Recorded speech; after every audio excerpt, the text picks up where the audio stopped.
Bueno, como les decía, vamos a continuar hoy con la tercera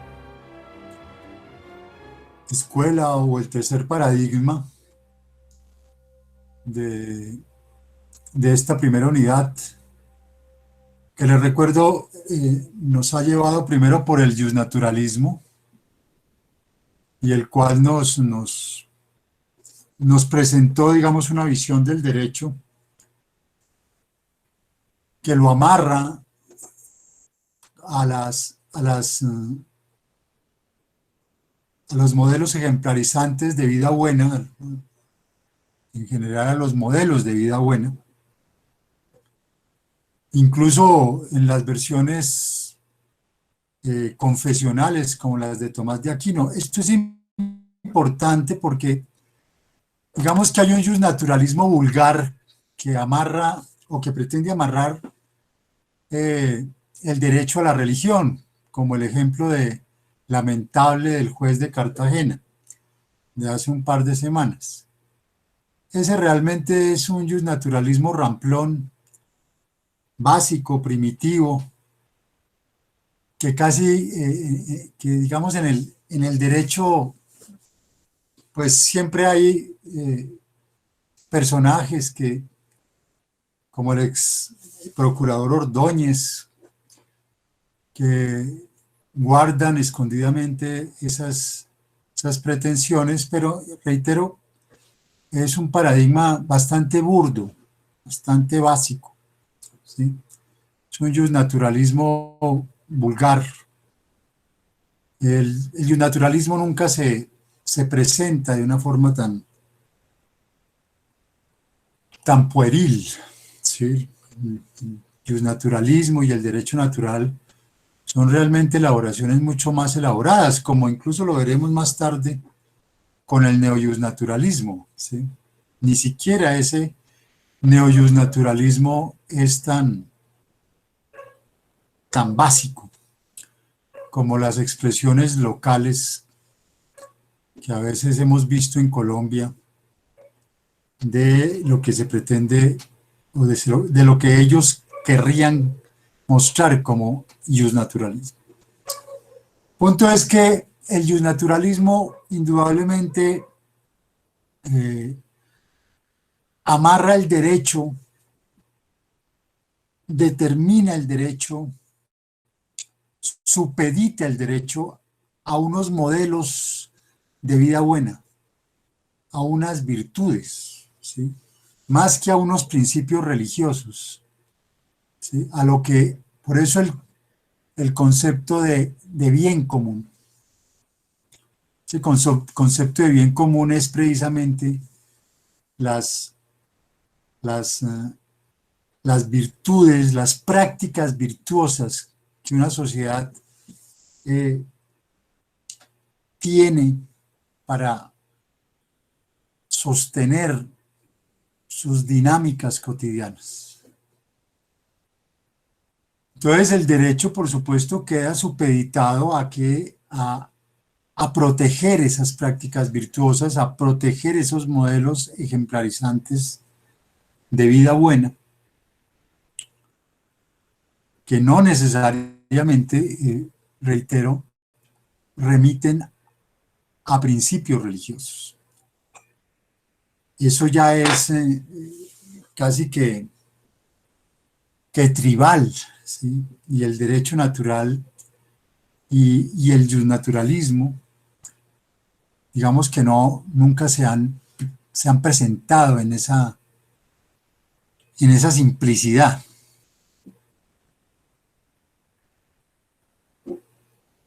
Lo que da cuenta también, para que ustedes lo entiendan, de lo, digamos, incluso podríamos decir de lo falto de imaginación que aquí ha tenido el justnaturalismo. Es básicamente, eso no es ni siquiera justnaturalismo ni derecho natural, eso es simplemente una prolongación de la religión. Entonces vimos ese primer modelo y vimos después el segundo, el marxismo, que ya en su versión más elaborada, la de Pachucanis, va a plantear el marxismo, el derecho como opio del pueblo. De hecho, después el marxismo mismo se vuelve opio del pueblo en el estalinismo.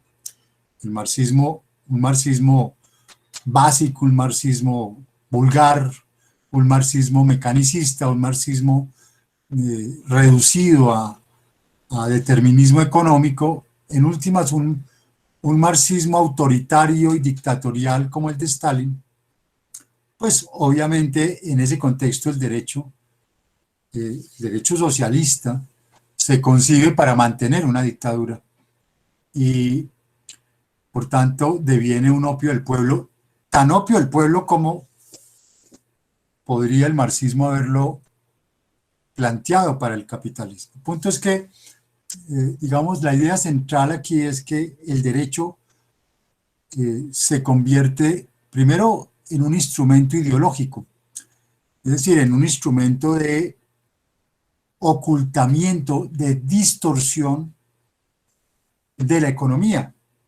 de la, de la inequidad económica. En el caso ya después del socialismo real, de la inequidad política, ¿sí? Porque pues hay que reconocer que el socialismo real, pues digamos, su primera estrategia fue precisamente superar esa desigualdad económica del capitalismo y por lo menos plantear un esquema igualitarista a nivel económico que al final tampoco se cumplió porque, por supuesto, por sobre el pueblo, es decir, básicamente por sobre el proletariado y el campesinado, se montó una burocracia del partido que indudablemente tenía unos privilegios que no tenía el resto.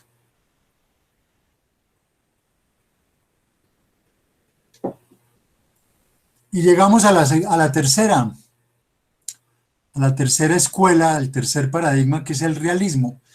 Y les recuerdo que, digamos, estamos viendo estas escuelas no solo porque cronológicamente son previas al positivismo, sino porque además vamos a ver la próxima semana con Kelsen de qué manera el positivismo kelseniano se plantea en discusión, ¿sí? Para tratar de definir la naturaleza y el carácter del derecho en la perspectiva de Kelsen, se plantea contra el justnaturalismo, ¿sí? Es decir, el derecho que pretende ser definido desde la moral, entendamos moral como esos modelos de vida buena, el derecho que pretende ser definido desde lo bueno,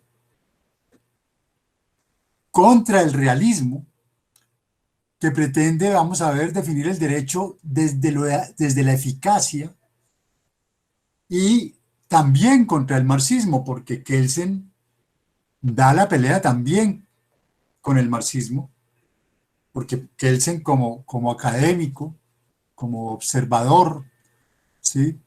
Como científico social, desde el 17 lo que está viendo es el nacimiento de un sistema jurídico en la Rusia revolucionaria.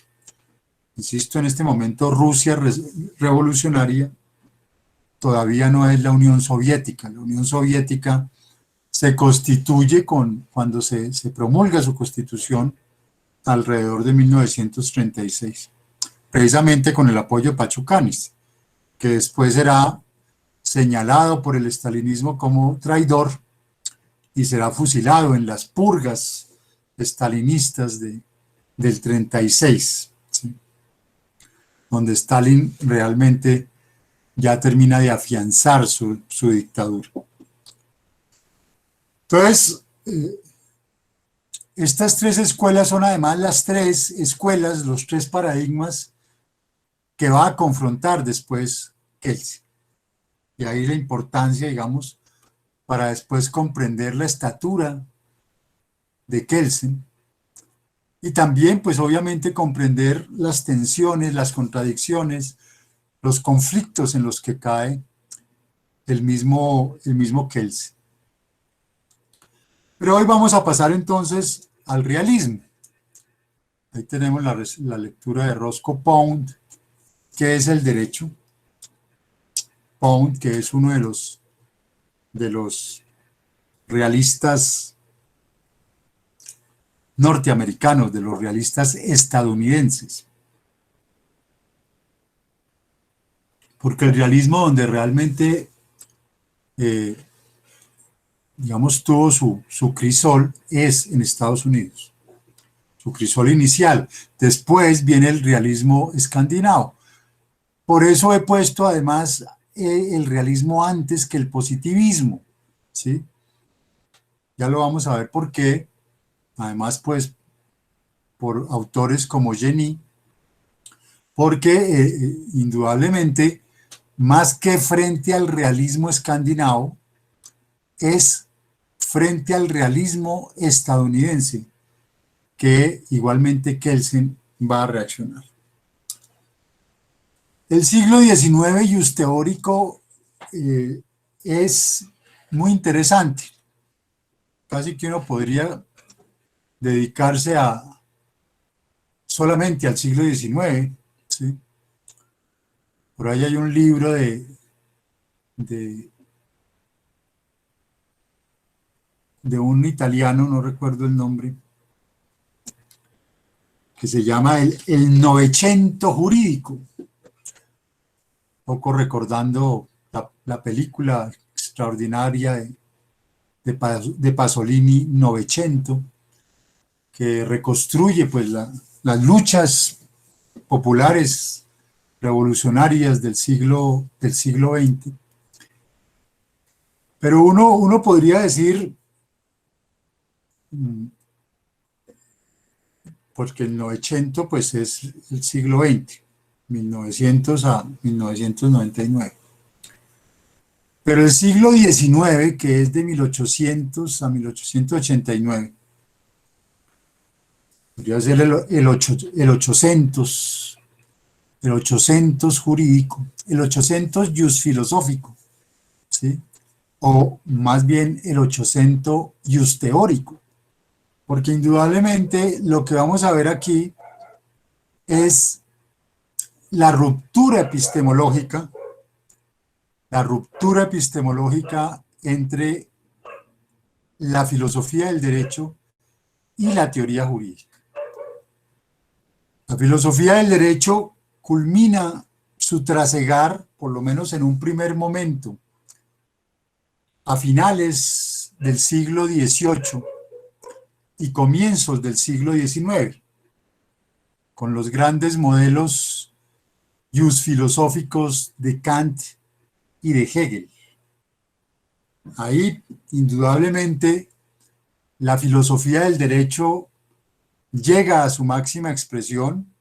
Quizás el libro de Hegel, Filosofía del Derecho, es la máxima, digamos, manifestación de ese pensar filosófico, totalizante, amalgamado, ¿sí?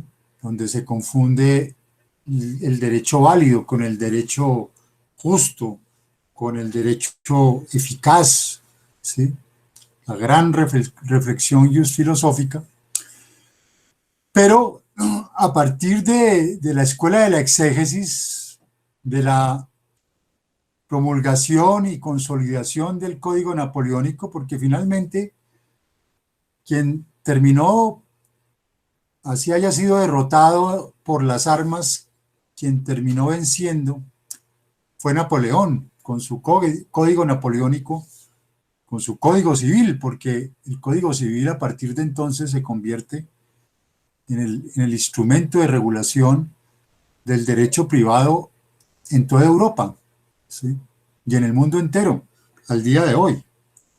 Por eso no se les olvide nunca que el Código Civil, ¿sí?, que los privatistas a veces presentan con tanto orgullo, como si fuera la expresión más pura del derecho imparcial, neutro y objetivo, es el proyecto político de la burguesía revolucionaria del siglo XVIII. que Napoleón universaliza.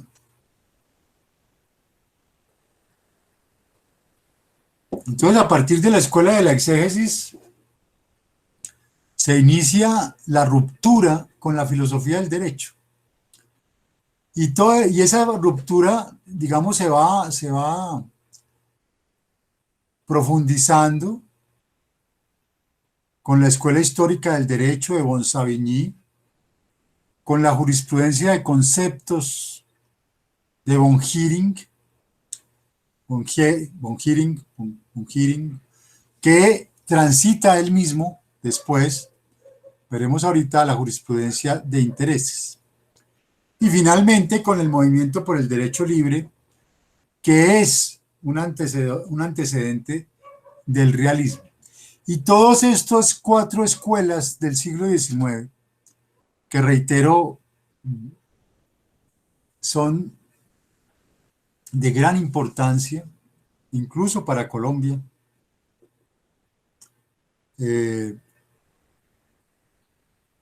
porque ustedes todavía ven muchos profesores de derecho gravitar en torno a algunas de estas escuelas, ¿sí? La conciencia jurídica en Colombia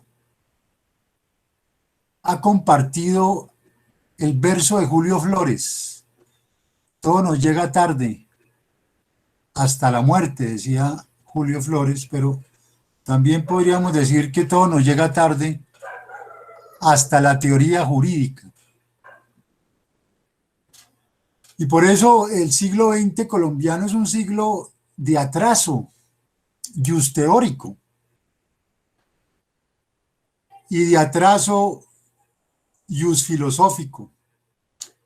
Y la verdad, si acaso solo hasta la Constitución del 91, es que nosotros efectivamente nos abrimos un poco al universo filosófico, teórico e incluso constitucional, porque todo lo que sucedió bajo la Constitución del 86 fue realmente, digamos, una lectura muy limitada y una recepción muy limitada de la teoría del derecho universal.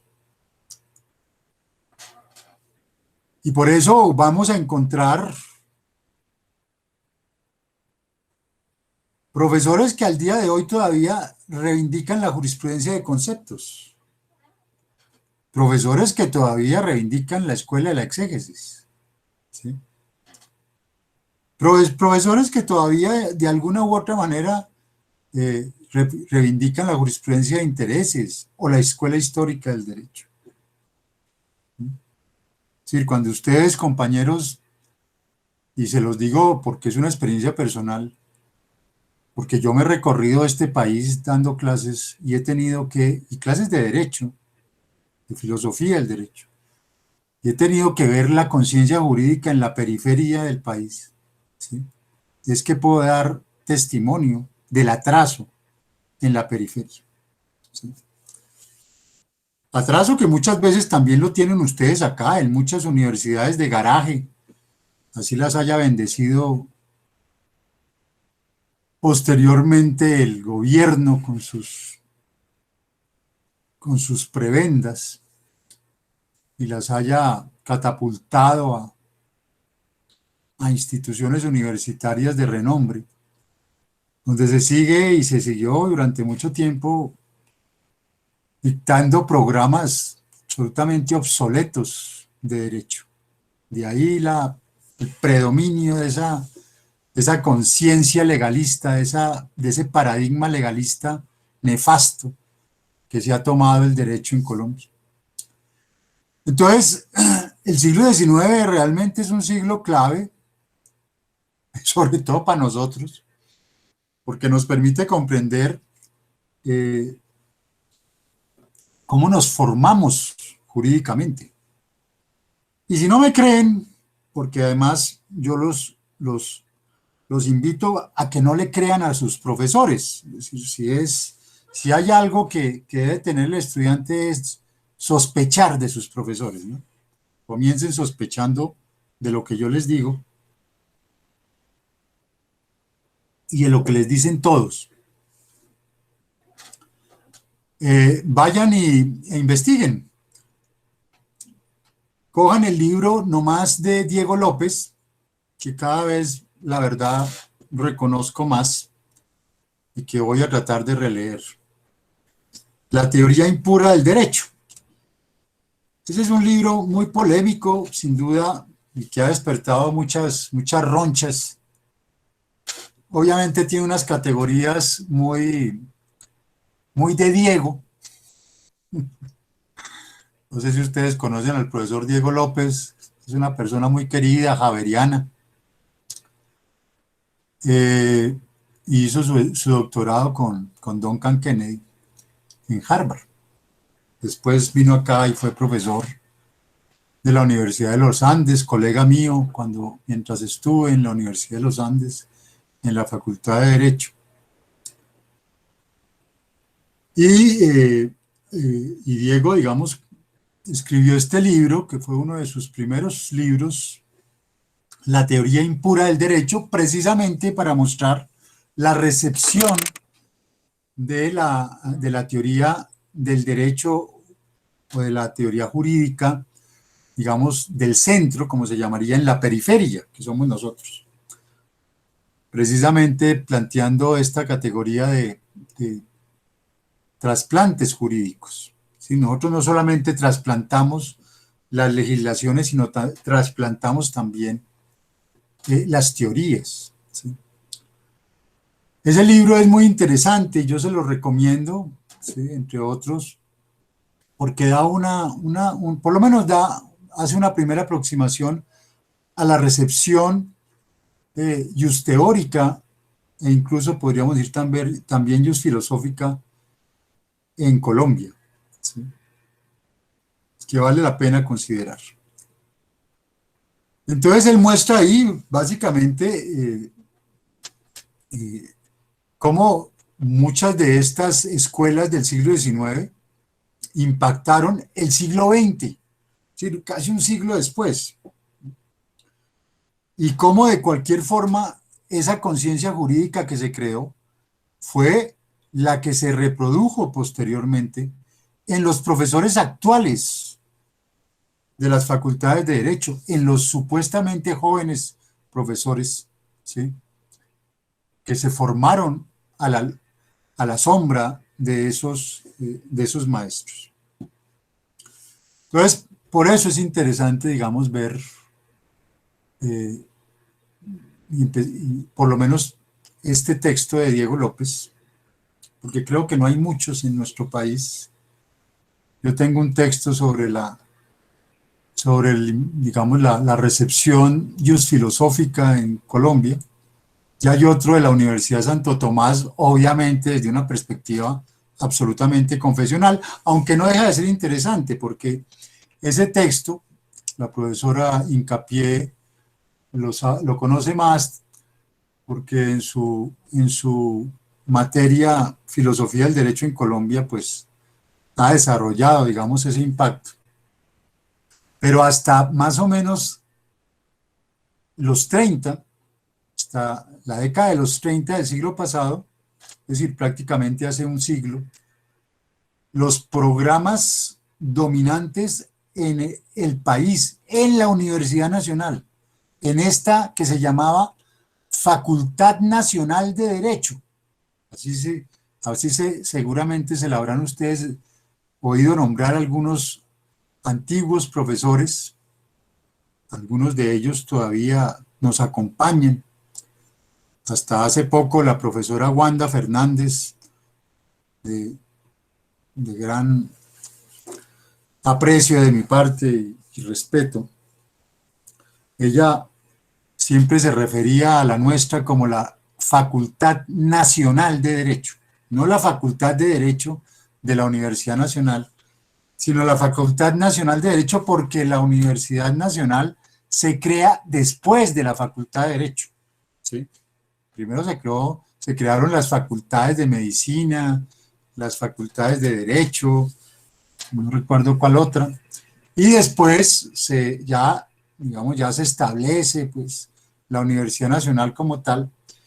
Por tanto, eh, estos profesores, maestros, recogieron esa denominación de la Facultad Nacional de Derecho.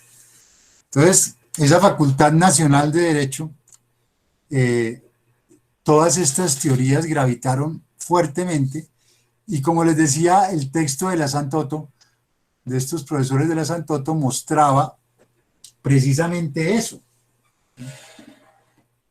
que los programas, acá lo tengo, Historia de la Filosofía del Derecho en Colombia, siglo XX, creo que es un padre, Carlos Gabriel Salazar Cáceres.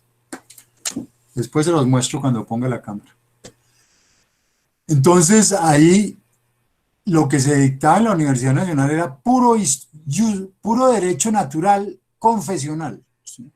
Puro derecho nacional, ¿sí? Durante toda la hegemonía conservadora. Bueno, todas estas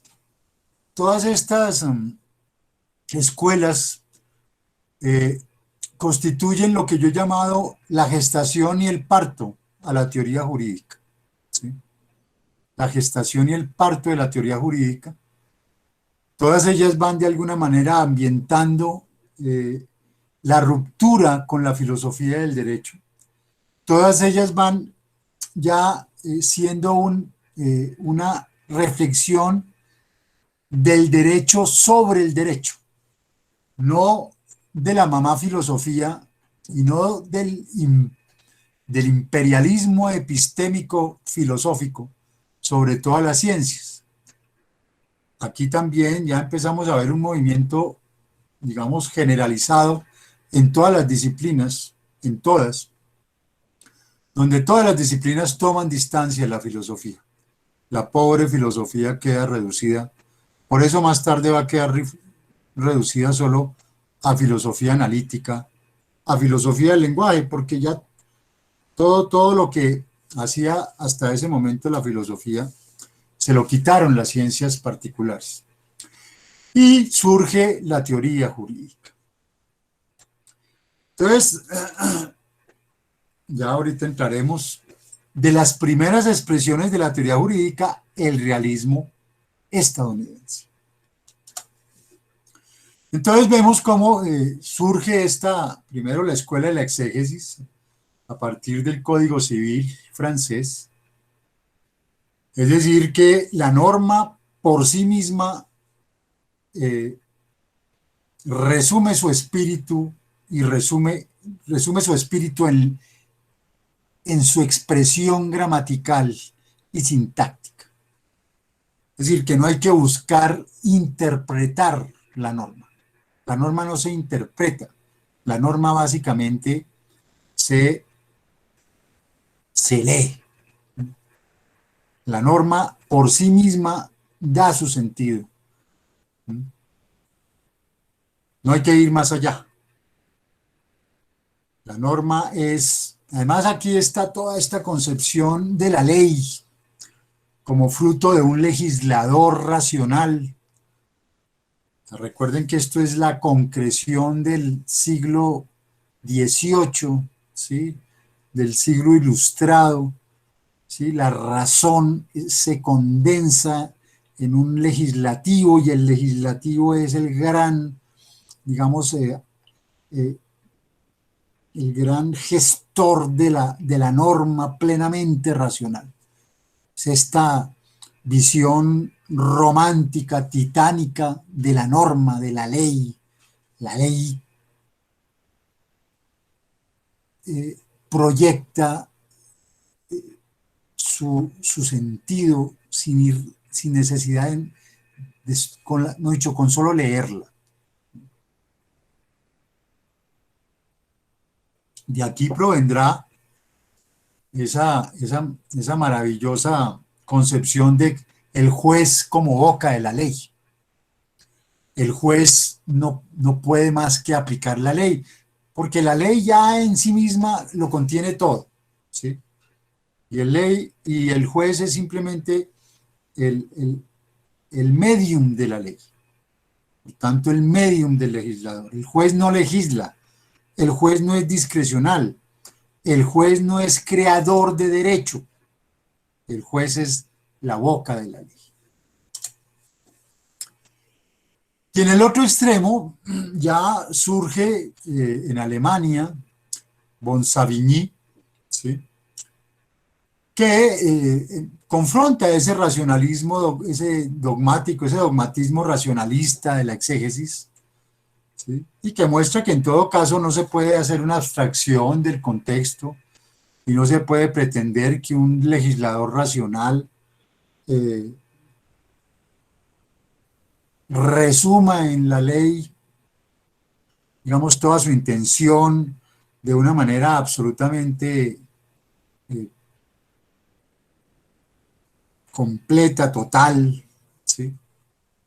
Porque el derecho de cualquier forma surge de un contexto histórico, surge de un contexto cultural, ¿sí? Y hay elementos históricos y sociales y culturales que explican, que dan razón del derecho. Ahí encuentran ustedes, digamos, pese a las grandes diferencias de Bon-Savigny con Hegel, que fueron colegas en la Universidad de Berlín y no se querían para nada, dice la biografía de Hegel precisamente. Obviamente Hegel le tenía una profunda animadversión a Bon-Savigny, sin embargo, en cierta forma compartían los dos, eh, eh, digamos, la idea de que el derecho es de alguna manera la expresión de un pueblo, ¿sí? No solamente la expresión de un legislativo. Y surge en el otro extremo la jurisprudencia de conceptos. Pero les insisto, digamos, hace poco escuché, yo no sé a qué profesor de la Facultad de Derecho de la Universidad Nacional, ¿sí? De Derecho Privado, de Derecho Civil, ¿sí? Hablando de que el derecho es básicamente un sistema normativo conceptual dogmático, casi en los mismos términos que la jurisprudencia de conceptos. Por eso les insisto, el siglo XIX sigue gravitando pesadamente en el cerebro de los vivos, ¿sí? Todo nos llega tarde, hasta la teoría jurídica.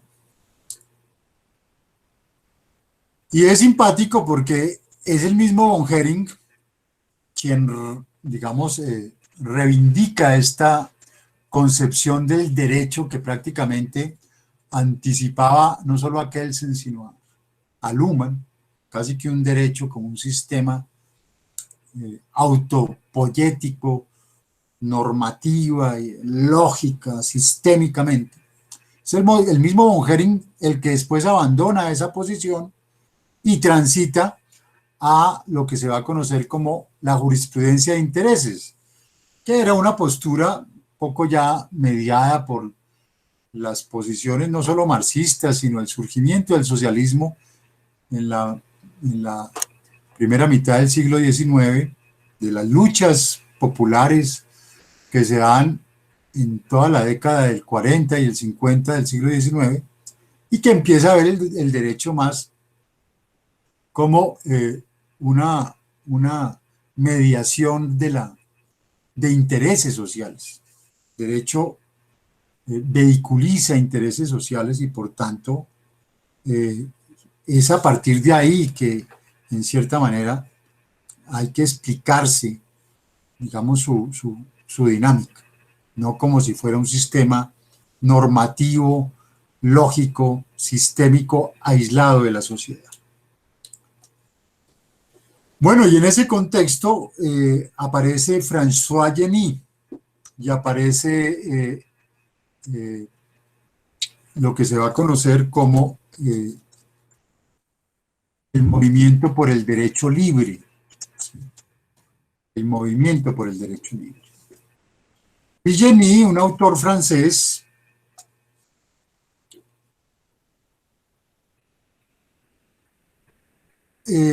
ya toma distancia de una manera muy clara, epistemológica incluso, esa es quizá su mayor, una de sus mayores virtudes, de que la ley no es, la ley no es clara, la ley a veces es ambigua, el legislador no se las sabe todas, ¿sí? El legislador plantea a veces leyes que no son transparentes, su intención no es transparente, su enunciación no es transparente, el derecho es indeterminado, que será una de las tesis del realismo, el derecho es indeterminado, ¿sí? Por tanto, se requiere eh, un, un proceso de interpretación, ¿sí? Y ese proceso de interpretación convoca a que el juez analice factores extranormativos, analice y considere factores extralegales, extrajurídicos de carácter social y económicos, ¿sí? Y podríamos por extensión decir políticos, ¿sí? En procura de una aplicación integral de la norma y que por tanto el juez es creador de derecho, ¿sí? Y claro, ese es quizás el argumento más fuerte y el argumento más contundente del movimiento por el derecho libre y el que sin duda lo define como un movimiento precursor del realismo. Entonces, como lo pueden ver abajo, y aquí ya empieza de alguna manera a sugerirse la categoría de casos difíciles. Hay casos fáciles, ¿sí?, en el derecho, pero hay unos casos que no son eh, de, una, de una resolución inmediata ¿sí?, y común y regular, y que en esos casos se requiere ir más allá de la ley y del texto de la ley. Cuando interpretar la ley en su literalidad y en la voluntad del legislador histórico, cuando ésta no ofrezca respuesta, se abren las puertas a otras fuentes del derecho formales que permitan al intérprete investigador una libertad científica para que resuelva el caso conforme a la naturaleza, excusan ahí, de las cosas.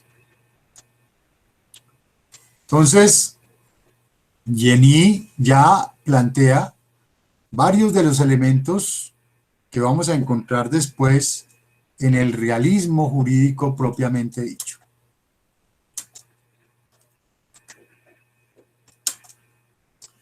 Entonces vamos a encontrar en el realismo tres grandes escuelas y realmente cuatro, como lo veremos al final.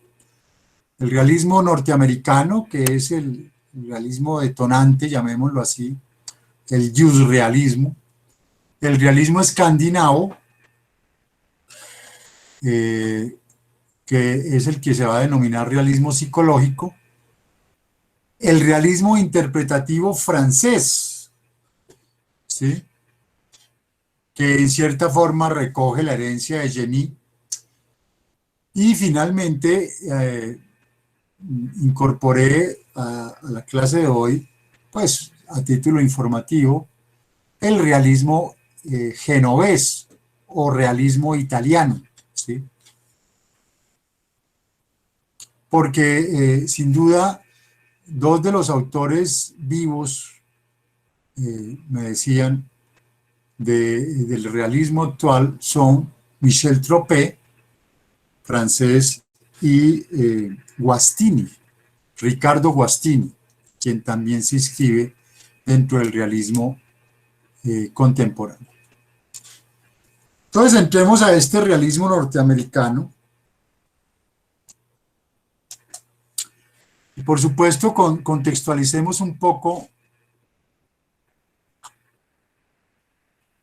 porque estamos hablando del realismo norteamericano que empieza a incubarse en la segunda mitad del siglo XIX en Estados Unidos, ¿sí?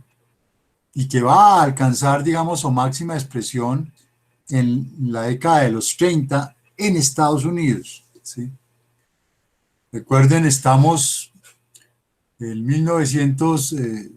1860, pues Lincoln es elegido presidente y Lincoln, pues, defiende la liberación de los estados, la liberación de los esclavos, y esto, digamos, desata la guerra civil en Estados Unidos, lo que se conoció como la guerra de secesión entre los estados confederados del sur y los estados, digamos, progresistas del norte en Estados Unidos. Entonces ahí ven ustedes más o menos qué estados, los que están en rojo profundo, son los que inicialmente se oponen y después los demás estados, digamos, siguen esa línea. Y es la gran guerra de secesión que va a durar 5 años y que culmina con la batalla de Gettysburg, en donde efectivamente son derrotados los Estados Confederados y son, digamos, se proclama la libertad de todos los esclavos en el territorio de los Estados Unidos y se promulga la 14ª enmienda de debido proceso y protección igualitaria para todos, que va a tener una digresión muy interesante porque, digamos, en este contexto hay otras cláusulas, creo que la cláusula 13 o la 15, que va a establecer, o a partir de la cual se va a consolidar, averigüen ustedes constitucionalmente, se va a consolidar la tristemente célebre doctrina de segregados pero iguales, que fue como una trampita con las cuales más o menos se planteaba que los negros son libres, pero no son iguales. Los negros son libres, pero están segregados. Los negros son iguales, pero están segregados. Y empieza, digamos, todo el proyecto de reconstrucción que arranca en 1865 y que tiene, digamos, su primer,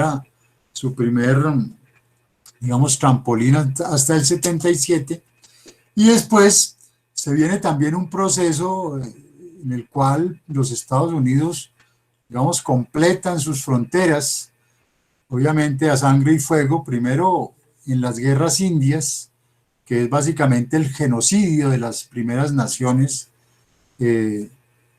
nativas en los territorios, en especial en los territorios del Middle West, del oeste medio, y en los territorios, digamos, del norte, colindantes con Canadá, ¿sí? Pero también en parte del sur, es decir, Estados Unidos se decide a quitarle las tierras a los indígenas, ¿sí? Y no solamente se las quita, sino es prácticamente una guerra contra ellas. Y también se construyen las líneas de ferrocarril que atraviesan Estados Unidos, que indudablemente fue un motor de desarrollo extraordinario. En la foto de abajo ustedes ven cuando se une en Utah la línea del Pacífico con la línea del Atlántico, ¿sí? Y eso ya permitía entonces unir todo el país. Se los pongo en contraste porque nosotros, en lugar de fortalecer el ferrocarril en Colombia, lo que hicimos fue desmontarlo, ¿sí? Cuando el ferrocarril históricamente, quienes vayan o hayan ido a Europa, se darán cuenta de la importancia del ferrocarril. Con el ferrocarril, Europa unió hasta Siberia, es decir, unió hasta Estambul, unió Europa y Asia, es decir, por eso la importancia, digamos, de esto, pero sobre todo la importancia de que la construcción del ferrocarril se hace con obreros chinos, ¿sí? Y por eso toda la costa pacífica norteamericana o estadounidense, mejor dicho, es una costa absolutamente multicultural con unas migraciones asiáticas fuertísimas. Y empieza también a comienzos del siglo XX ya las grandes migraciones europeas que la Primera Guerra Mundial también acelerará, por lo cual en parte hoy en día, digamos, y veremos más tarde con Rawls, Estados Unidos es un país de minorías, es un país de migrantes, ¿sí? Y ahí el rechazo a las políticas actuales de Trump, de cerrarle las puertas a las migraciones, que son las que han constituido, digamos, la identidad estadounidense. Entonces, todo este contexto es básicamente el contexto del realismo norteamericano, ¿sí? O sea, ¿por qué lo estoy enfatizando? Porque el realismo norteamericano se concibe de la mano de un país que se está transformando, ¿sí? De un país que se está desarrollando, de un país que necesitaba el derecho para transformarse, no para mantener el statu quo. Entonces el realismo norteamericano es precisamente un realismo donde ese fetichismo de la ley, ¿sí? Esa fetichización de la norma, esa fetichización del precedente, esa fetichización incluso en el common law, no sirve, ¿sí? Y donde el juez es también considerado un actor de la transformación social, no simplemente la boca de la ley, ¿sí? Entonces, de ahí porque de entrada el realismo sea un realismo, como se va a llamar, escéptico. Es una escuela jurídica escéptica de las leyes, escéptica de las reglas, ¿sí? Escéptica de los reglamentos, ¿sí? Y escéptica de las consecuencias de leyes estáticas, ¿sí? El realismo es la gran revolución, ¿sí?, de los Estados Unidos, es decir, es casi que podríamos decir eh, lo que permite el desarrollo mismo del capitalismo norteamericano. Entonces, la gran crítica precisamente va a ser a un derecho natural que se ha cristalizado históricamente, ¿sí? Es la crítica, porque es que el derecho natural no solamente opera en los sistemas románicos, el derecho natural también opera en los sistemas de common law, ¿sí? Entonces ahí el derecho natural y la escuela histórica del derecho, ¿sí?, habían incluso lo que ya se conocía como la escuela analítica del derecho, ¿sí?, todas habían convergido en cristalizar el common law. Entonces, era intocable, como si fuera casi exactamente como un sistema románico, ¿sí? Un cuerpo fijo de axiomas, ¿sí?, que no podía ser cuestionado, que no podía ser cambiado. ¿Sí? Y ahí entonces viene pues la gran revuelta contra el formalismo y toda la influencia que en el realismo estadounidense va a tener el pragmatismo, ¿sí? Yo les insisto que ser pragmático no es Ay, ser práctico. Ay, ¿tú cómo eres de práctico? ¿Cómo eres de pragmático? No, eso no tiene nada que ver, ¿sí? Ojalá que un práctico fuera pragmático, ¿sí?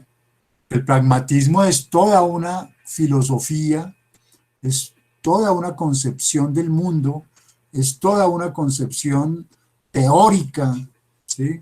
No solamente de la vida, sino de la sociedad, ¿sí? Y en un contexto de, de, de moral victoriana, en un contexto de fanatismo eh, ético victoriano, en un contexto de incluso reglas éticas y sociales absolutamente, digamos, asfixiantes, ¿sí? De todo tipo, heredadas de la Inglaterra victoriana, que todavía, por supuesto, porque las élites siempre son unas élites vendidas que les encanta imitar lo externo.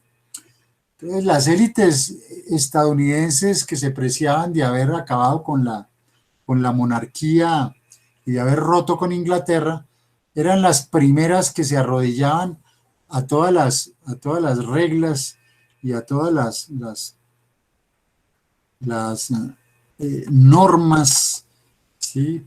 No solo protocolarias, sino morales, de lo que se conocía como la moral victoriana, ¿sí? Donde usted no podía hacer nada, usted no podía mirar, no podía decir, era el formalismo absoluto del día a día. Pero también ese formalismo se toma el derecho, ¿sí? Ese formalismo se toma el derecho y el derecho se vuelve la defensa per se del statu quo, ¿sí?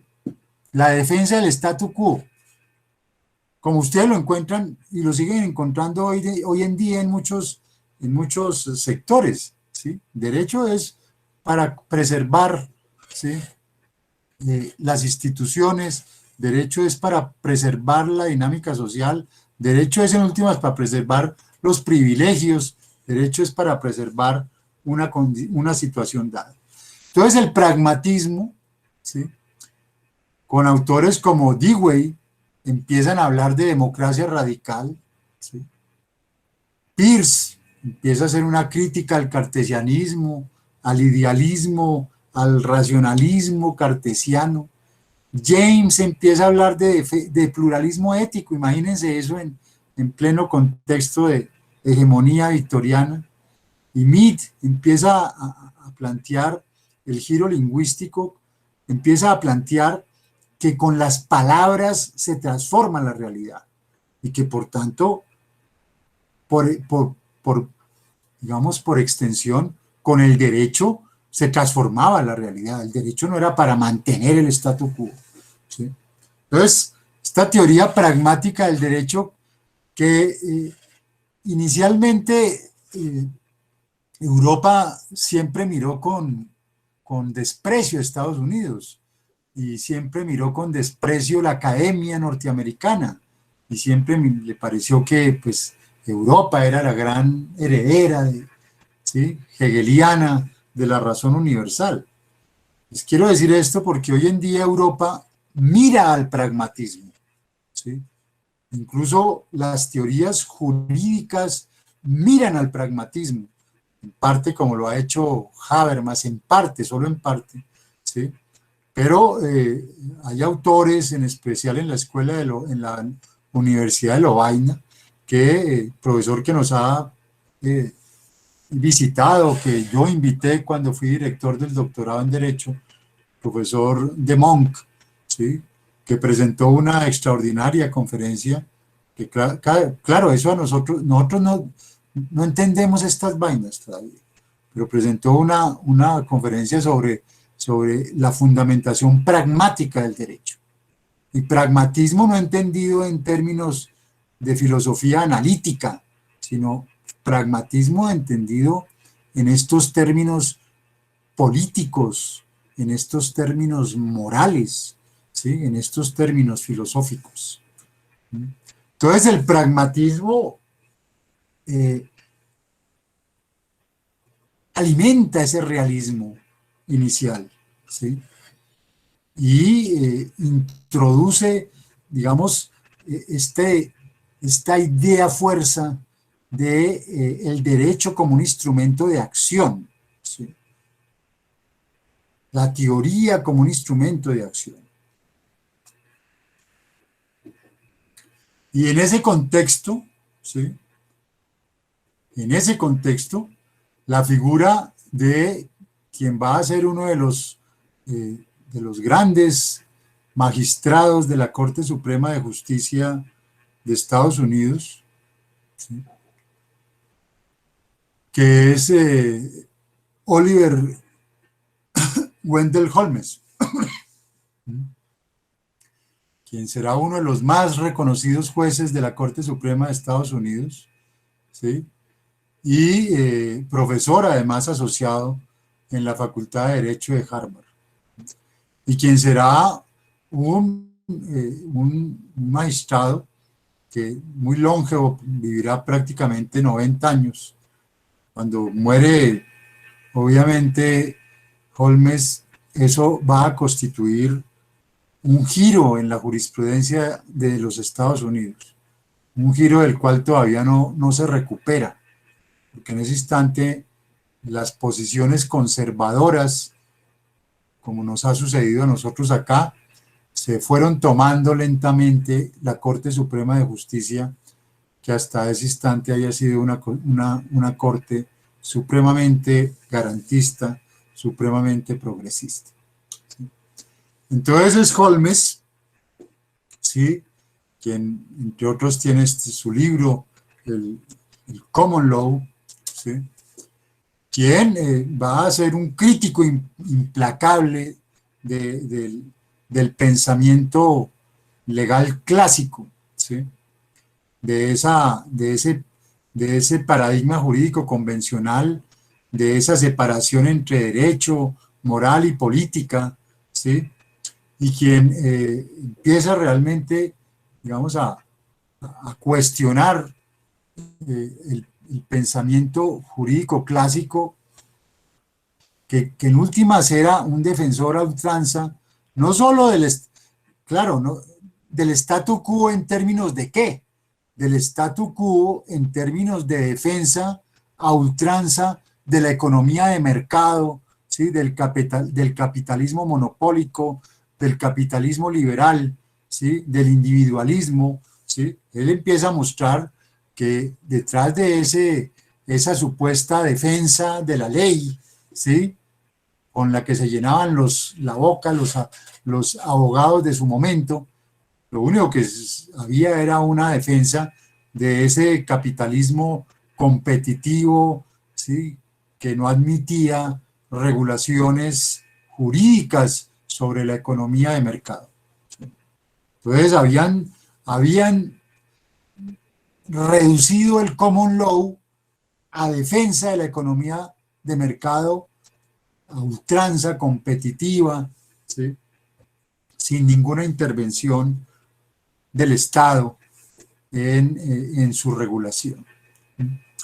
Entonces, la concepción pragmática del derecho que Holmes va a reivindicar comienza cuestionando, porque claro, siempre que el derecho defiende el statu quo, lo defiende como diciendo, no, es que el derecho es autónomo, el derecho es objetivo, el derecho es neutro, ¿sí? Eso es lo primero que dicen.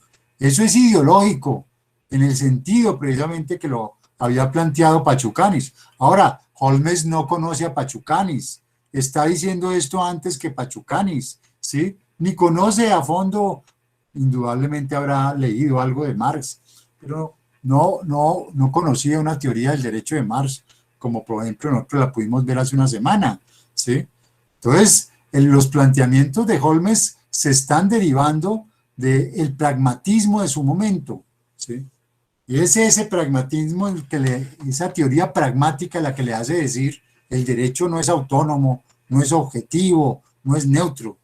Y es una falacia seguir hablando de la separación entre el derecho y la política. El derecho es política, el derecho es cultural, es histórico, ¿sí? Y hay que pasar del derecho en los libros al derecho en acción. Ya hay que evaluar el derecho, y este es el punto que va a confrontar Kelsen. Hay que evaluar el derecho en sus consecuencias prácticas. Hay que evaluar las normas en sus consecuencias prácticas. No en que hay que tan bonita la norma, que tan lógica la norma, que tan plena la norma, que tan sintáctica la norma, ¿sí? A Holmes eso no le importa, ¿sí? Obviamente llega un formalista colombiano y lo primero que va a decir, no, es que este está prevaricando, ¿sí?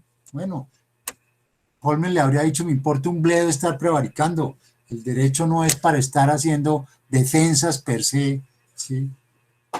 De la ley por la ley. ¿Sí? No nos podemos quedar ahí. Y hay que ampliar nuestra mirada. Es que no, el derecho no lo es todo. Vayamos a la moral, a la ética, a la sociología, a la historia, a la psicología. El abogado no puede quedar reducido a un bárbaro, ¿sí? Un bárbaro, ¿sí? Normatizado, ¿sí? Que se conozca todos los códigos, pero no sepa de nada más. ¿Mm? Yo les insisto que no hay cosa más harta que hablar con un abogado que no sepa hablar sino de leyes, ¿sí? Porque ahí es donde uno realmente ve la poca formación, ¿sí? Que ha recibido. ¿Sí?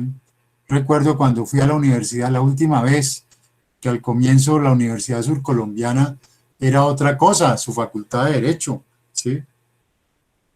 Cuando estaba de decana la doctora Marta Cecilia Bello, ¿sí?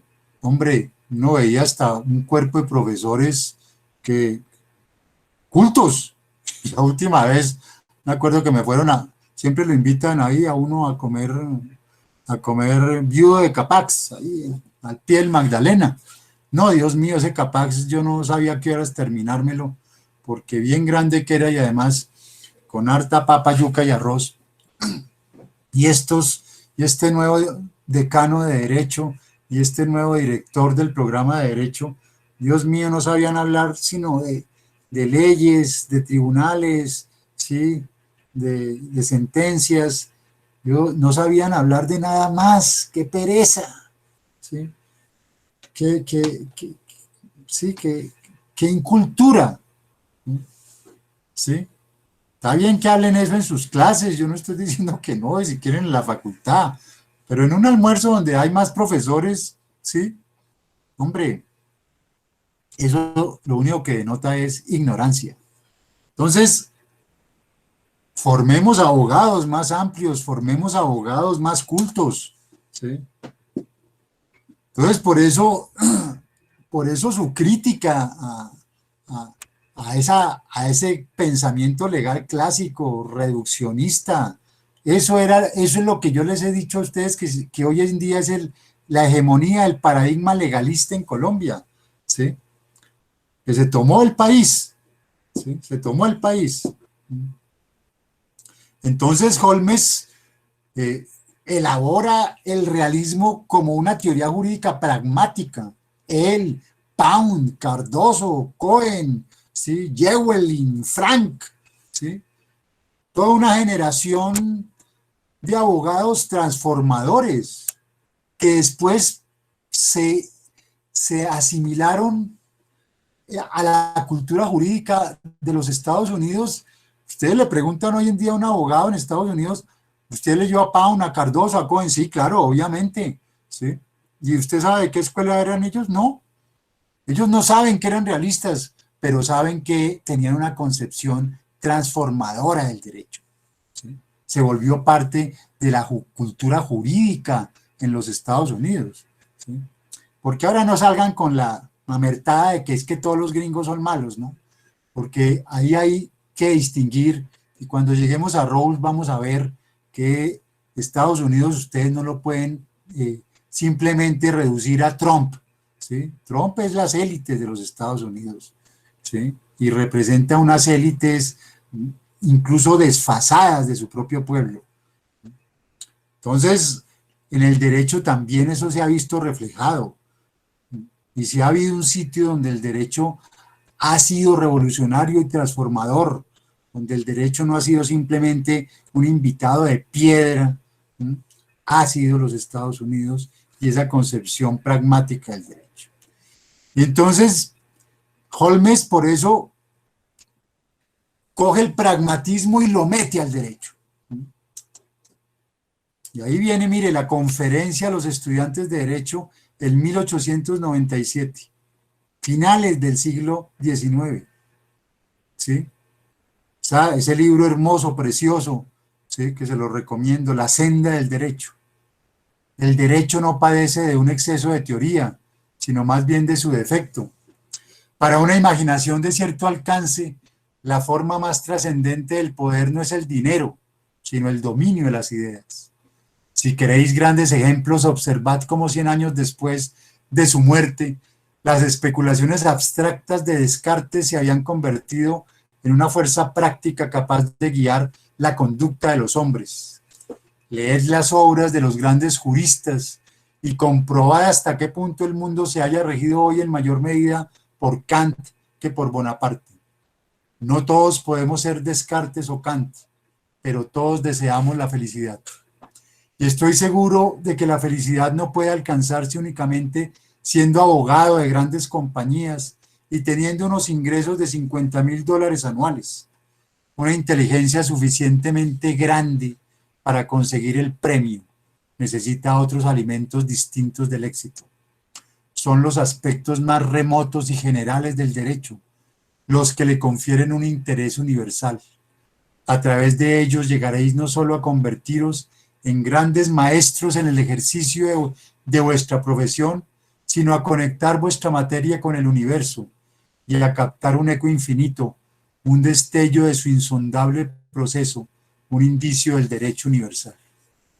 Ahí lo que Holmes estaba llamando era a darse cuenta de que el derecho no queda circunscrito a las leyes locales, porque si ustedes se circunscriben al legalismo local, compañeros, el día, como se los he repetido y se lo repetiré y lo repito en pregrado, maestría y doctorado, van a Leticia, dan un paso a Tabatinga y ya no son nada. Ya no les van a decir doctores, ya no son abogados, ya no son nada. Y si no tenían sino leyes en la cabecita, cuando pasen las fronteras no van a saber hablar de nada más. Y nadie, ni siquiera los propios abogados de allá, les van a comprender las carretas, porque estarán hablando de leyes que no son de allá, ¿sí? Y Holmes lo que llamaba precisamente era comprender que el derecho tiene que tener proyección universal, ¿sí? ¿Qué les da proyección universal, ¿sí?, a un abogado? ¿Sabe qué se las da? La filosofía del derecho, la teoría del derecho, la sociología del derecho, la historia del derecho, la teoría constitucional, no el derecho constitucional colombiano, la teoría constitucional universal, ¿sí? Es eso lo que nos pone a dialogar con el mundo, porque si se quedan solamente en las leyes particulares aquí de la parroquia, cuando van a la otra parroquia ya no tienen de qué hablar. Y entonces por eso Holmes va a incluir también esa figura del Batman, no de Batman, sino del Batman, del hombre malo, ¿sí? Hay que ser hombres y mujeres malos, ¿sí? Malos para sospechar, ¿sí? Esto es el ejercicio de sospecha que introdujo el realismo, ¿sí?, para lavar los conceptos jurídicos convencionales con ácido cínico, para desmitificarlos, ¿sí?, para comprender que el derecho no está en la ley, el derecho está en la interpretación, el derecho está en la decisión, ¿sí?, y que ahí realmente es donde se cuece. Que el derecho no es, que el abogado no es, que el juez no es la boca de la ley, ¿sí?, no es el actor meramente pasivo, ¿sí?, de que hay que ir más allá del legislador, porque no se les olvide de nuevo que es el legislador. El legislador, ya lo veremos con Rawls, ya lo veremos con Dworkin. La ley es la expresión de directrices políticas. La ley no es la gran expresión de la voluntad general, como decía Rousseau, ¿sí? Ese endiosamiento de la ley hay que desmitificarlo. Detrás de las leyes hay fuerzas políticas, y esas fuerzas políticas promulgan leyes de mayorías que no son a veces consensuales, que no tienen en cuenta las minorías, ¿sí? Y que por tanto tienen una línea política definida. Por eso Holmes será considerado el Copérnico jurídico, porque hace que el derecho ya no gire en torno a la ley, sino gire en torno a la decisión judicial. Y además, contra la escuela, con la jurisprudencia de conceptos, ¿sí? Esa que todavía siguen defendiendo acá un poco de profesores, Holmes les va a decir esto: la vida de la ley. Bueno, y contra algunos profesores de lógica, ¿sí? De lógica jurídica. La vida de la ley no ha sido lógica, ha sido experiencia. Las necesidades sentidas de la época, las teorías morales y políticas predominantes, o inconscientes, e incluso los prejuicios que los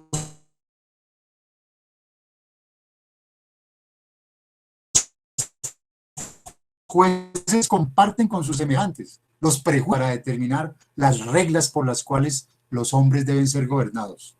La ley encarna la historia del desarrollo de una nación a través de muchos siglos y no puede tratarse como si contuviera solo los axiomas y colorarios de un libro de matemáticas. Fíjense esa concepción de derecho. Mídanla ustedes. ¿Sí? Ojalá la recuerden en los próximos semestres, ¿sí? Cuando estén viendo todas y cada una de las materias ya de dogmáticas que los va a hacer abogados, ¿sí? Recuerden a Oliver Holmes, ¿sí? Que no es el Marx criticando al derecho desde fuera, que este es no solamente un abogado, sino fue también un gran magistrado, un magistrado progresista y garantista. Entonces, por eso, Holmes también va a confrontar esa consideración de que el derecho tenía que sacralizar los principios de la propiedad y la libertad contractual. Y de ahí porque su voto minoritario, ¿sí? Como magistrado de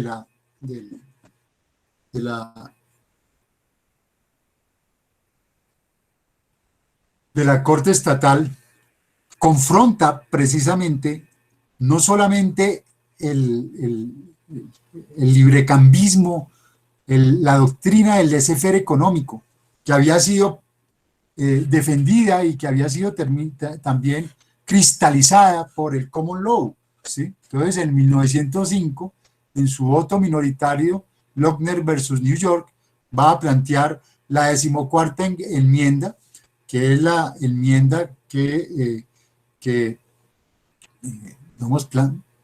va realmente a consolidar lo que es el debido proceso y el tratamiento igualitario, ¿sí? No puede ser, no puede juridificar la estática social de Herbert Spencer. ¿Quién era Herbert Spencer? Herbert Spencer es el sociólogo estadounidense que plantea la sociología positiva de Comte, ¿sí? Y entonces Spencer va a decir que hay dos ramas de la sociología, la dinámica y la estática, ¿sí? Entonces resulta que la estática social había quedado representada por el derecho y finalmente por un derecho que defendía el statu quo del capitalismo librecambista. Por eso Holmes será uno de los artífices del New Deal, ¿sí? Del nuevo contrato social. ¿Sí? ¿Qué es el New Deal? ¿Qué fue el New Deal? El New Deal es lo que se presenta después de la crisis de 1929, la crisis del capitalismo, la crisis de Wall Street, ¿sí? Donde se derrumba el capitalismo. ¿sí? Es decir, capitalismo decimonónico se derrumba y de aquí surge ya el estado de bienestar, ¿sí? Es decir, un capitalismo regulado por el Estado, que no va a ser, digamos, una intervención como la que podemos haber encontrado en la Rusia revolucionaria, pero tiene un sentido análogo, y era de que el capitalismo para superar su crisis tenía que ser regulado por el Estado y tenía que ser precisamente amortiguadas las consecuencias de esas crisis, obviamente por el Estado, y que no podía ser la astucia del mercado, ¿sí? Para parafrasear a Hegel con su astucia de la razón, que no podía ser la mano invisible del mercado la que podía solventar las terribles inequidades que se iban a desprender. Recuerden que el estado de bienestar es la abuela, ¿sí? La forma de estado previa del Estado Social de Derecho. Bueno, aunque el Estado Social de Derecho realmente nuestro proviene también de una línea, de la línea de la Constitución de Weimar, pero el sentido es básicamente que el Estado regule y pueda regular la economía y pueda regular la sociedad. Y entonces ahí llega Roscoe Pound, entre otros, y va a plantear decano de Harvard, ¿sí? Los 9 puntos del realismo, la gran síntesis del realismo. Fíjense la fecha, estamos precisamente en el momento de inicio del New Deal. Concepción dinámica del derecho, visión instrumental del derecho.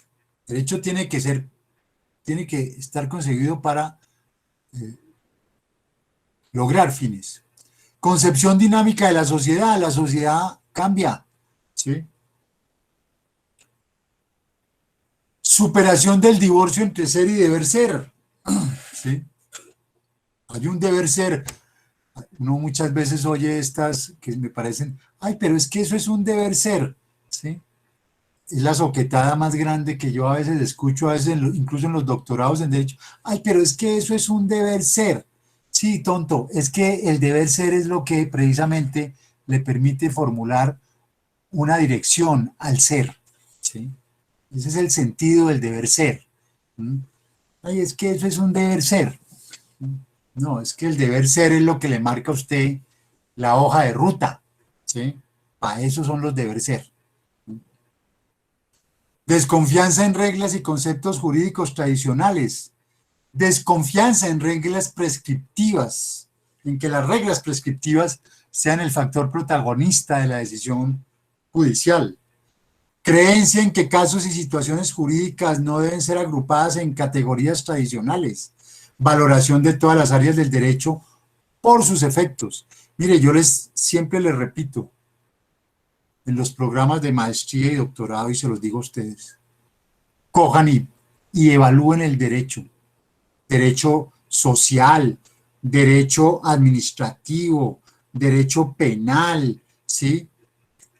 Derecho constitucional, derecho civil, ¿sí? Evalúenlo por el grado de eficacia que están logrando las decisiones judiciales, ¿sí? Evalúenlo por ahí, cojan los estudios, bueno, ¿qué tanta eficacia estamos logrando en derecho penal? ¿Qué tanta eficacia estamos logrando en derecho administrativo? Bueno, ¿qué tanta eficacia estamos logrando en todas las áreas? Y hablamos, ¿sí? Pregúntenle a su profesor de sociología jurídica, profesor, ¿qué grado de eficacia hay en estas áreas? ¿Sí? Y cójanlo en Colombia por regiones. ¿Qué grado de eficacia del sistema en general tenemos en el Amazonas? Tenemos en Arauca. Tenemos en la zona de Santander del Norte, en Catatumbo. Que tenemos en La Guajira. Tenemos en el Golfo de Urabá. Tenemos en Chocó, en la costa pacífica, en el Cauca, en la costa nariñense en el Pacífico, ¿sí? ¿Qué grado de eficacia tiene el sistema en Putumayo, en Vaupés, en Bichada? Pregúntense eso, ¿sí? Pregúntense eso y no se asusten, ¿sí? Y no se asusten, simplemente pregúntenselo, pregúntenlo. Y ahí viene el realismo escandinavo. El otro realismo, que es un realismo tibio, es un realismo menos proyectivo, puede que haya tenido, digamos, unos elementos muy, muy interesantes. Bueno, y quiero hacer una anotación antes de seguir con el realismo escandinavo. El libro de Diego López, que les estaba comentando, plantea precisamente que en Colombia hubo un momento realista, un momento de recepción del realismo. Y ese momento de recepción del realismo, fíjense, fue precisamente en la década de los 30. Es decir, el realismo, y estamos hablando del realismo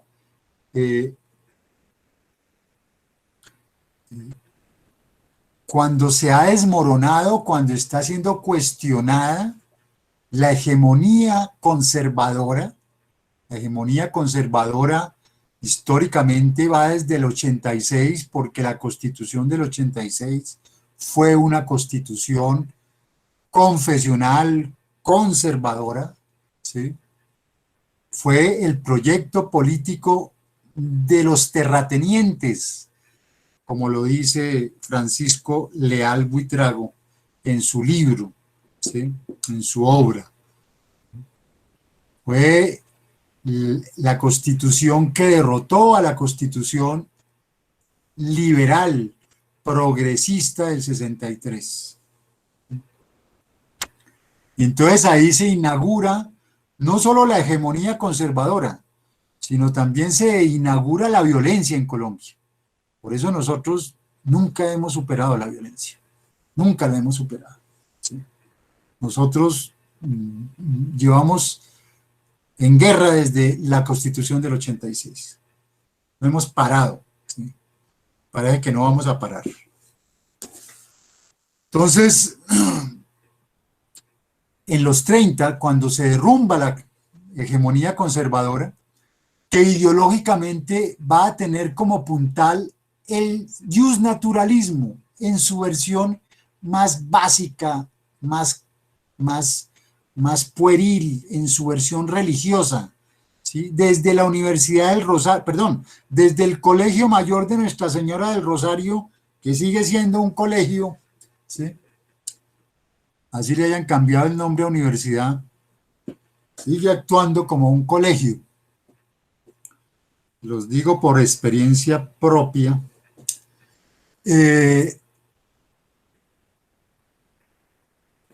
Y donde Monseñor Carrasquilla, su rector y después director de la revista del Rosario, su lucha explícita estaba concebida contra Bentham, contra el utilitarismo y contra el positivismo. Y por eso, de alguna manera, los programas, incluyendo el de la Facultad Nacional de Derecho, la Facultad de Derecho de la Universidad Nacional, eran programas que pasaban por el visto bueno del Ministerio de Educación, también en cabeza de Monseñor Carrasquilla, ¿sí? Es decir, los programas de filosofía del derecho tenían el sello justnaturalista, ¿sí? De la educación oficial, del conservatismo en el Estado.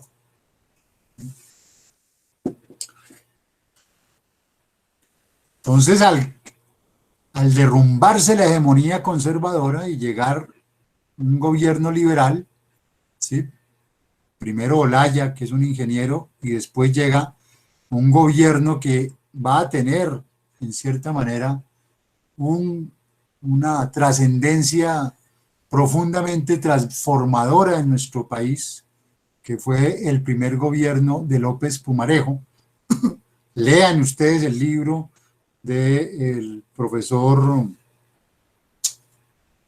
bueno, se me está olvidando el nombre ahorita, eh, el, el libro es un tocayo mío en el segundo apellido, creo, pero bueno, se me pasa, sobre el primer gobierno el primer gobierno de López Pumarejo. ¿Sí?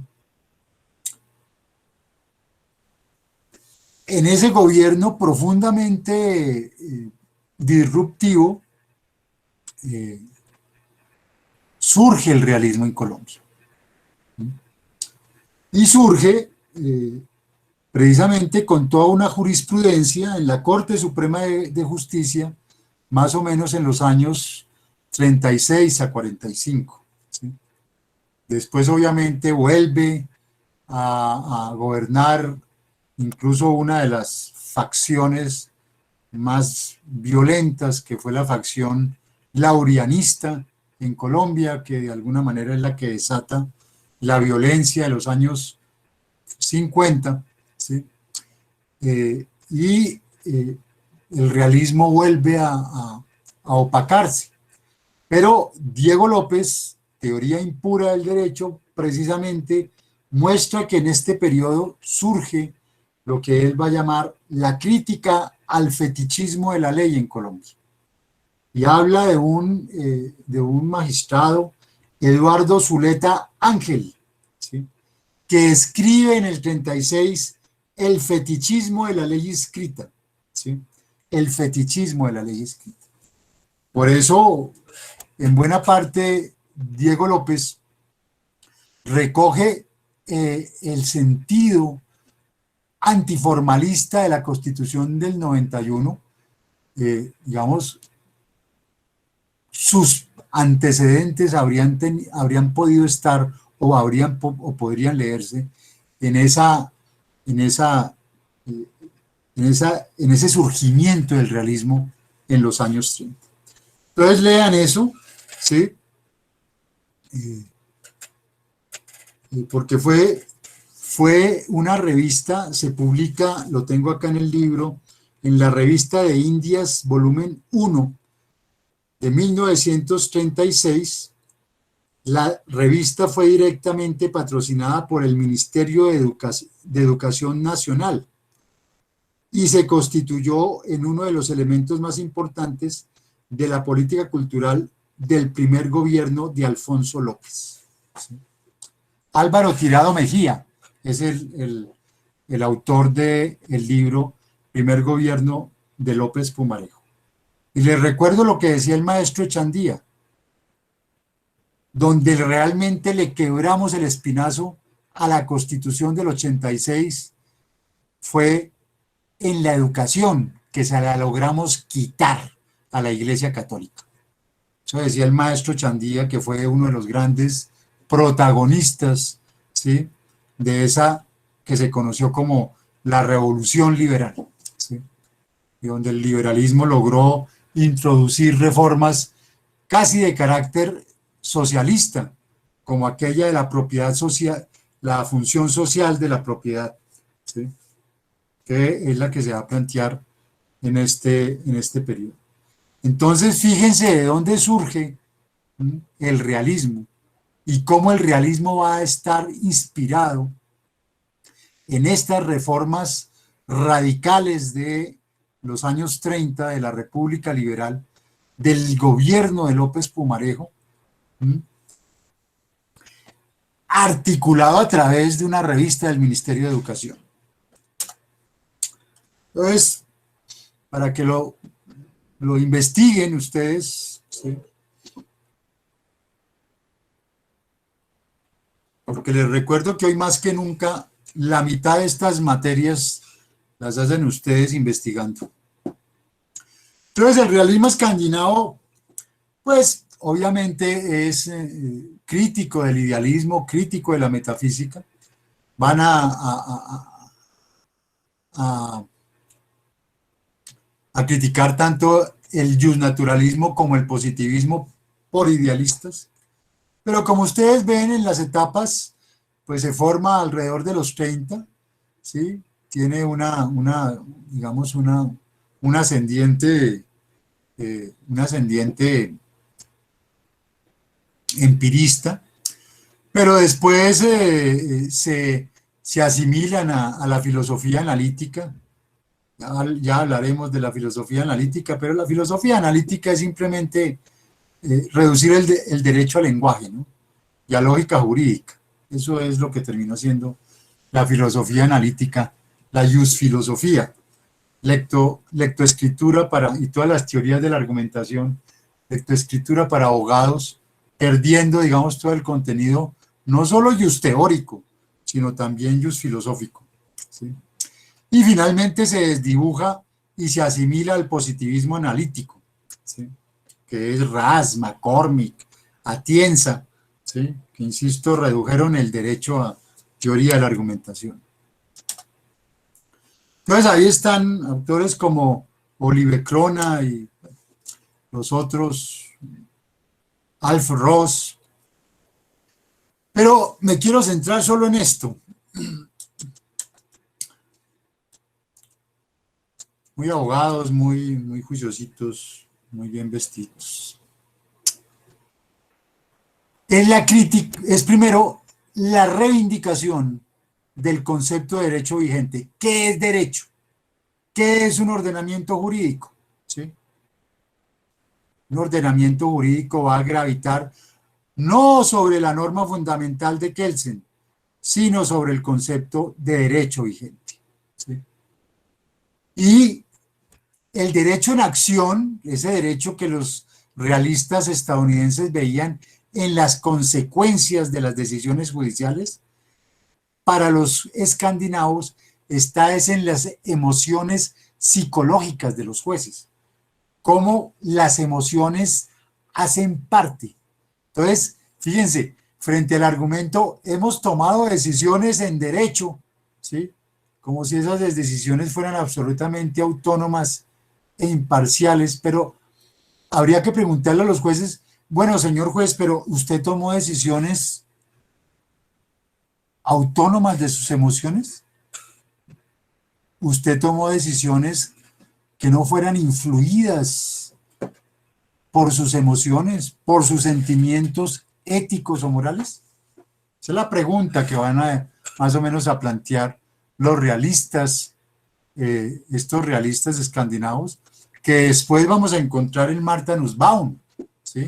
Cuando plantea que tanto en la formulación de las leyes, los legisladores como los jueces se ven influenciados por las emociones, ¿sí?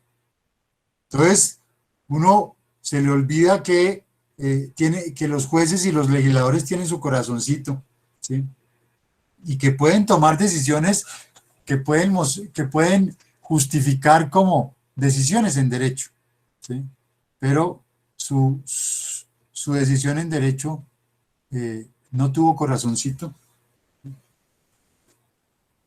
Entonces, el concepto de derecho vigente, más que el de validez jurídica, tiene para el realismo escandinavo, digamos, digamos, una fuerza absoluta dentro del ordenamiento. Y por eso, esta es para mí una de las críticas claves a Kelsen. Lo que le van a decir a Kelsen, recordémoslo en una semana, es que la validez no es una categoría jurídica, es una categoría ideológica. Ideológica. Es decir, con esto de alguna manera, puede que, digamos, el actuar, puede que la proyección del realismo escandinavo, digamos, no haya tenido tanto impacto y tanta proyección como el realismo estadounidense. Pero en esta crítica son realmente demoledores, ¿sí? Demoledores. porque esta es una crítica al corazón mismo del positivismo, al corazón mismo del derecho positivo, ¿sí? Y recordemos esto en una semana. Viene después el realismo francés, Michel Troppé, que me decían la última vez que está vivo.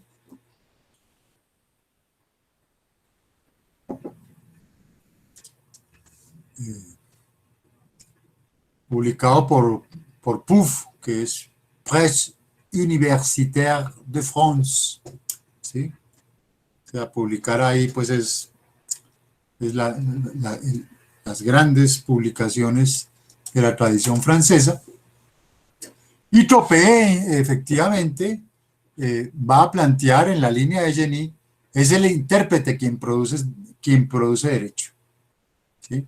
Y el órgano aplicador es el único creador de derecho, ¿sí? Entonces, el derecho no es lo que promulga el legislativo, el derecho es lo que se aplica. Y lo está diciendo un francés, ¿no?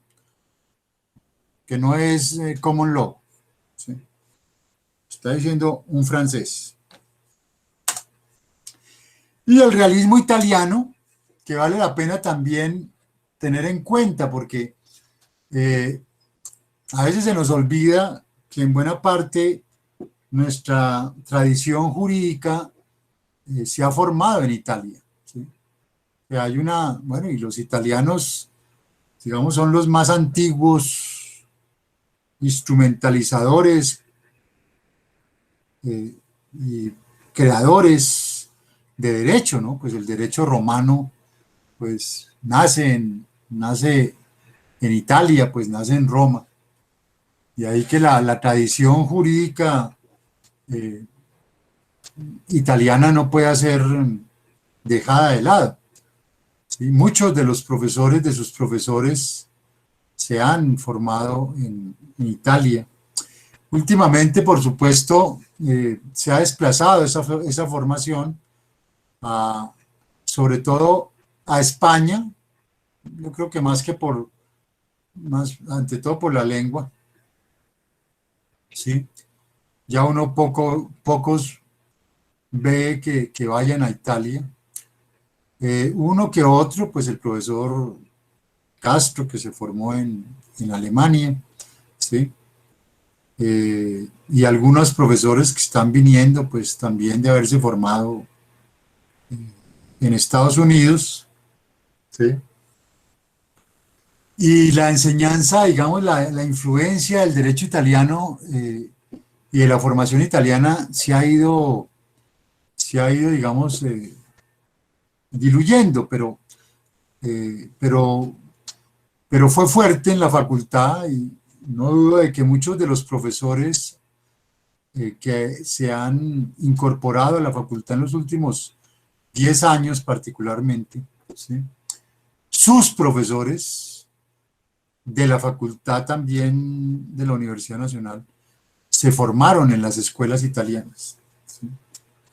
Eh, tanto penal particularmente, como administrativa y,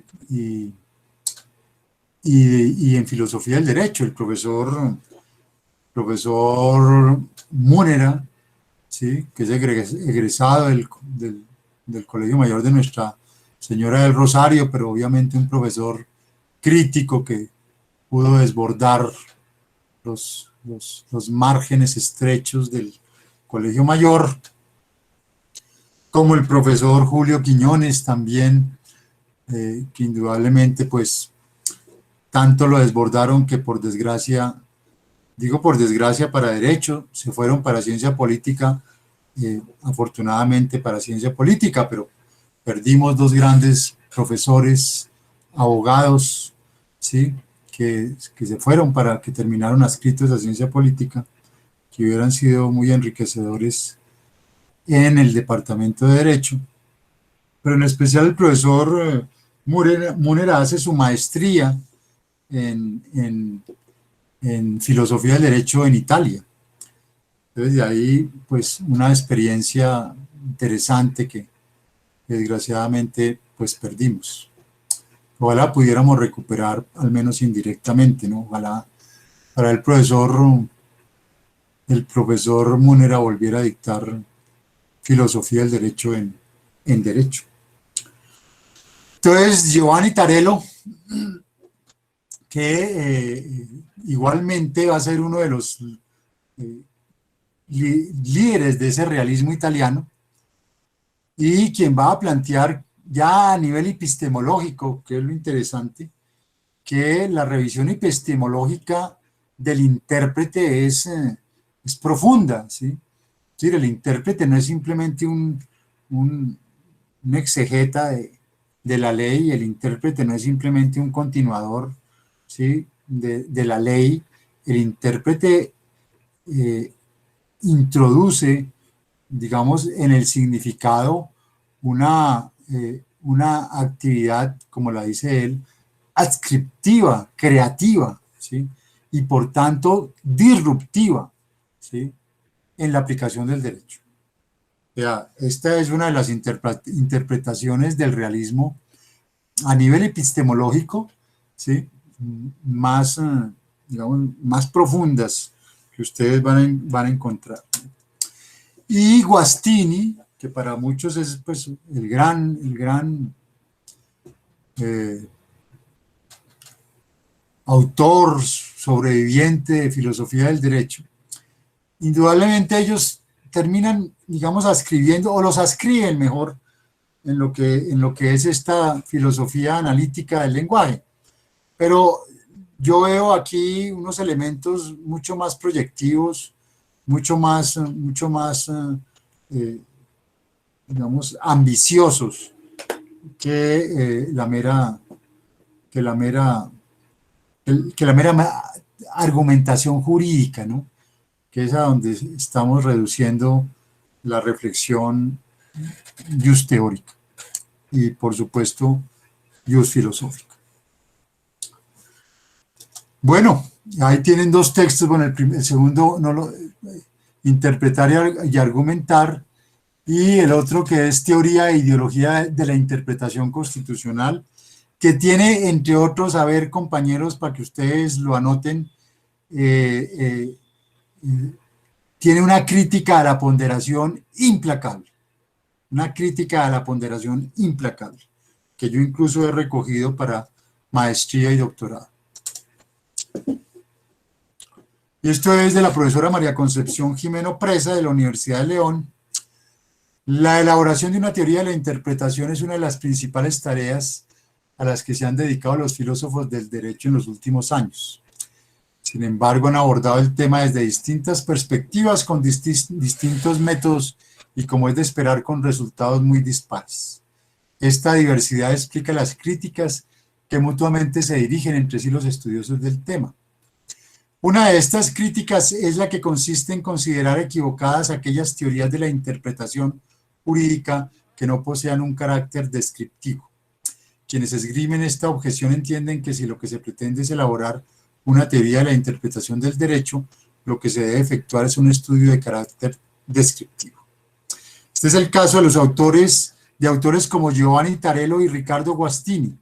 Concretamente, este último distingue muy a menudo tres planos o niveles distintos de análisis del fenómeno jurídico, que corresponden además a tres funciones del lenguaje diferentes: metateoría, teoría y doctrina. Ocurre que a veces no se tienen en cuenta estas distinciones.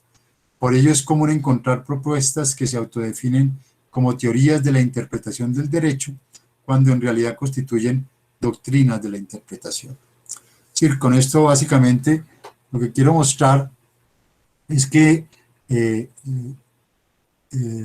este realismo jurídico tiene una pretensión más amplia que lo que podemos encontrar en unas teorías de la argumentación que han quedado reducidas simplemente a cómo escribir bien en el derecho.